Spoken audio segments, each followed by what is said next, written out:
প্রিয় দর্শক, আসসালামু আলাইকুম। দর্শক, আপনাদের প্রীতীয় শুভেচ্ছা জানিয়ে শুরু করছি আমার স্বাগত। দেখতেই পাচ্ছেন আমাদের সামনে এক আপু দাঁড়িয়ে আছে। আমরা তার গল্পটা শুনবো, জানবো আপু কেন আমাদের ইউটিউবের মাঝে আসলেন, তিনি কি বলতে চান। আপু আসসালামু আলাইকুম, কেমন আছেন? এই তো ভাই আছি কোনোরকম আল্লাহ রাখছে। আপুর নাম কি আপনার? আমার নাম হলো পায়েল। পায়েল, খুব সুন্দর নাম। পায়েল আপু, কি করেন আপনি? এই তো ভাই মানুষের বাড়িতে কাজ করি, বাসা বাড়িতে। বাসা বাড়িতে কাজ করেন, চেহারা তো শুকনা কেন?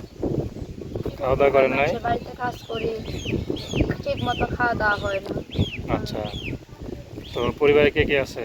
পরিবারে আমার মা আছে, আমার ছোট একটা ভাই আছে, আমার দাদি আছে, আর কেউ নেই। ছোট একটা ভাইকে পড়ালেখা করাই, খরচপাতি দিতে কষ্ট হয়ে যায়। আমি একটা ভালো একটা মনের মানুষ চাই, প্রবাসী ভাই যে আমাকে পছন্দ করবে, আমি তার সঙ্গে বিয়ে শাদী বসতে রাজি দিচ্ছি ভাই। সে বুড়া হোক, লান হোক, কিংবা কালো ফর্সা, এটা আমার কোনো সমস্যা নেই ভাই। শুধু বাবা মা আমাকে কেউ নাই? ভালোবাসতে হইব, আমার দায়িত্ব নিয়ে আমার পাশে থাকলে হইব। বাবা মা নাই? না না ভাই, মা আছে, বাবা বিয়ে করে চলে গেছে। আচ্ছা, তো এখন ইউটিউবে দাঁড়াচ্ছেন কি বিয়ে শাদীর জন্য নাকি সহযোগিতা নেবেন, কোনটা? এই তো ভাই বিয়ে শাদীর জন্য দাঁড়াইছি ভাই, যে বোনকে পছন্দ করে বিয়ে করবো তার সঙ্গে ভাই বিয়ে বসতে রাজি আছে, সম্পর্ক করতে রাজি আছে। আপনার তো আগে পরে বিয়ে হয় না, হয়েছিল? না না ভাই, আমি কোনো সময় আমার বিয়ে হয়নি। আচ্ছা, এখন যদি কোনো বুড়া লোক বা বিবাহিত লোক আপনাকে বিয়ে করে, করবেন? হ্যাঁ ভাই, আমার কোনো সমস্যা নেই। আচ্ছা, কেমন লাগে যে বাপ মা সারা বড় হয়েছেন, এত কষ্ট করতেছেন, খারাপ লাগে না?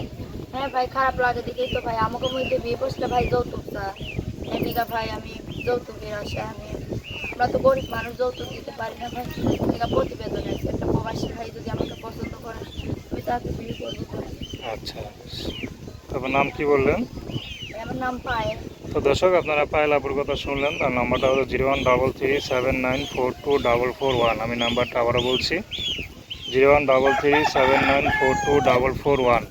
তো দর্শক, প্রেম ভালোবাসা বিয়ে শাদী করা একান্ত আপনাদের ব্যক্তিগত ব্যাপার।